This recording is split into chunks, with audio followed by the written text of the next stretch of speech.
I know that because I was looking at the map of your country, there is one part of your land that's designated as a battleground, and maybe that'll bring us Right. back into the era of the war topics. But what is the battleground? Well, we actually had a war about 18 years ago. Wow, that is a long time. Didn't even think about that. About 18 years ago, back 2006, we had a war with the other micronation of another micronation. It was Mustachistan, and they basically claimed our territory, and so we had to go to war to fend them off. But the backstory of that was um, micronations, especially younger, newer micronations, they really enjoy declaring war on each other. It's like a thing with young, I guess, males that they feel the need to do this, and but it's not real. Obviously, I've been in a real war, and there's no death and destruction in a micronational war. So basically, micronational war doesn't exist. Except, what if it did? What would it look like if there was a micronation literally right next door, and they went to war with us and so forth? And so I basically built an entire war around that idea, just to see what it looks like. The actual Sultan of Mustachistan is my friend, a friend of mine. So that was sort of a character he sort of played just to play out this what would a war look like thing. Gosh, that was a long time ago. That's surprising. Anyway, but it was kind of a lot of fun if you can say wars are fun. So, and it was educational. And yeah, the battlegrounds are about maybe 2 miles away over the border in the U.S. There's an area there where there's a small waterfall, and the battlegrounds are right down in that area where we fought back and forth using muskets. Because that's pretty much all the weapons we have here in Molossia. Then how does East Germany come into the picture? All right, so the East German War does require a little bit of knowledge of what East Germany was, because younger folks don't have a recollection that there was a time when Germany was divided in two, actually 2/3 and 1/3, and the eastern third was actually a communist country, as was most of Eastern Europe, Romania and Hungary and so forth like that. And in the 1980s, I was stationed with the United States Army in what was then West Germany, and I was still Prime Minister of Molossia back when it was known as Volstein. And as armies do, they tend to wake you up in the middle of the night. I don't know why all wars seem to start in the middle of the night, but they seem to think so. And so, having been woken up one too many times, I declared war on the nearest East Bloc country, which was East Germany. And then I forgot all about that war declaration for about 20 something years until I rediscovered it in the archives of the Ministry of the Closet. And I gave a little laugh there because by then, it was the mid tens, and East Germany's long gone, right?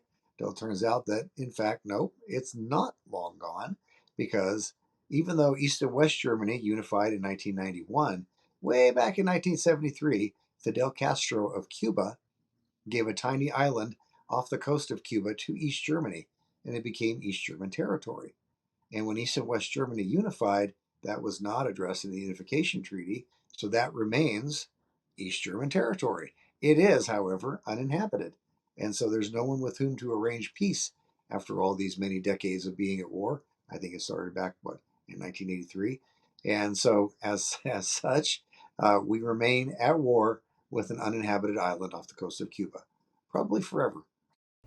So I know you sell war bonds to We help with do. this war effort.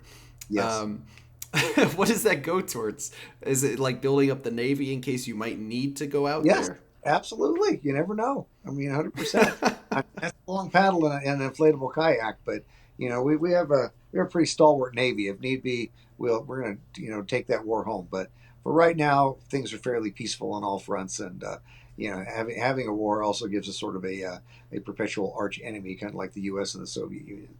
So I so see. So it's more of a Cold War. it is kind of a cold war right now. Yes. So far, it hasn't been any shooting. I'm sure there's no one to shoot at. So from our towards them, from us, there's no one to shoot at. Like, it's just a bunch of marine iguanas, and they don't care. So anyway, Yeah. So wait, so you said that nobody inhabits that island, and right? Cuba hasn't reclaimed it? No, it's part of Cuba, but it's just one. They have Oh, a okay. zillion islands off the coast off their coast, and tons of islands. But there's, I mean, it's just like basically a fancy sandbar. There's not much to it, and which is probably one of the reasons that Castro gave it away. He's like, well, if these Germans come all the way on down here, to claim their land, then they can have it. Yeah. Whatever. so, so I mean, Okay. I think maybe like day trippers go out there from the mainland because it's basically a really really long beach and so forth, and there might be a little cabana there selling ice cream or something. That's about it. But yeah, no, it's not inhabited, not it's not valuable land by any means. It's like a barrier island. You were invaded once, and I don't know if this counts as a war, but you were Oh, invaded by, and they re-established a country on your land, did they yeah, not? yes, they did kick Can you ass. tell me about this incident? Yeah, yeah. Basically, it wasn't. I mean, we call it an invasion because it makes for good press and so forth like that. But essentially, it was these guys online, and they are a bunch of video game and movie reviewers from a website called That Guy with the Glasses, and they And want Channel Awesome as well. channel off, and It's there you the go. Nostalgia Critic. That's it, right? The Nostalgia Critic. Once a year, they would gather. I don't think they do it anymore. They would gather somewhere and they would make a movie because most of their crew was all over the world. They weren't right there where he was. I think he was in the Chicago area, and at any rate, so they would gather someplace and make a movie, and we were their second anniversary movie. And they came in and they kicked me out as the leader and created their own government with him in charge. And then they decided that running a country was hard. And it's actually a pretty hilarious movie. We see it. We end up seeing it about once a year because it's become attached to Molossia as part of our culture now. So anyway, but yeah, it wasn't really like a real invasion. They were here, but really it was just staged Hmm. for the movie. So And says the victor. yes, of course, absolutely. Well, we kicked him out, and apparently I can zap in and out and have a lightsaber too, or something. I don't know. So whatever it looks like in the movie, special That's effects. exactly how it happened. Yeah, I've seen it with my own eyes. It's yeah, real. it's real. Oh yeah, I guess so. But all right, so maybe that was more of a cinematic outing. There was also, even more recently, more of a documentary outing. That was from a channel called Yes Theory. Yeah, yes, there was what like 3 years ago. I think they were something like that. Yeah. Was it? How was that? Were you aware of who they were before they came or reached out to I'm you? never aware of that kind of stuff. But the first lady, she's like I said, a little younger and a lot more aware than I am. And I'm like, who? What? I don't know. Okay, come on in. Let's do the thing. And that was fantastic. I mentioned that our currency is cookie dough. Is not cookie dough. It's based on cookie dough. And they showed up with what they show up with like 20 or 30 tubes of cookie dough in a big cooler. Gave us the cooler too. And Oh, wow. yeah, yeah, they really loaded us up with cookie dough. I don't know. I think it was a lot. I mean, it took quite a while to eat all that. But anyway, so, so I guess I didn't think about that. You eat your Federal Reserve? we do eat our Federal Reserve. Yes, absolutely. I mean, you don't eat it because it's going to go bad. So someone's got to do it. It's a sacrifice that we're willing to make. It really is. So, anyway, in fact, on Saturday, day before yesterday, we had a tour and a gentleman brought in homemade cookie dough, and so that it's his own thing. It's a hobby of his.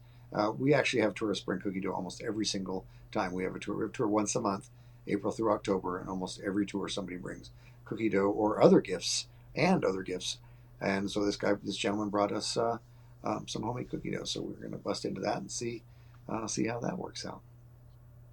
Yeah, so can you that brings us right up to to the tours and everything. I want to know about that. Like how does the word get out? Obviously, I know about you. How did you build the name of Molossia? And you said how often you do the tours. But really, how I also want to know, and I'm asking a lot of questions at once, I know, but I That's also want all. to know about the broader micronation community from there. Okay. Well, talking about the tours, I have no idea. I'm assuming that folks find us through our website, through our social media. We have pretty active social media. Um, but they find us, and also the Nevada tourism folks.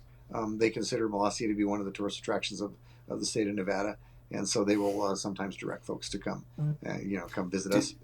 do they get federal funding? Who? Those guys? Yeah. I don't think so. Maybe I don't know. Oh, because I'm wondering if that would be a technicality that they're acknowledging you. That's a good point. Yeah, I mean, That it's might. a definitely informal acknowledgement, and we do actually once a year we see most of the state leadership of Nevada. We see the governor and their senators and their Congress folks and everything like that. There's a thing in Carson City, which is the state capital, called the Nevada Day Parade, and we're in the Nevada Day Parade every single year. We have been for since 2007, and during the course of that parade, most of those dignitaries are hanging around, and so we go mingle with them and see them. So they all know what Molossia is. They've all heard of us, and I guess the height of it though was a recognition, if you want to call it that, was when President Obama sent us a Christmas card, and that was pretty. Really? Yeah. And I imagine you still have that. Oh yeah, definitely. It's hanging on the wall here in Government House. Absolutely. Yeah. I mean, we send Christmas cards out to the governor and the president, whomever they might be, every single year, and that's the only time we ever got anything back, and we got it back addressed directly to me.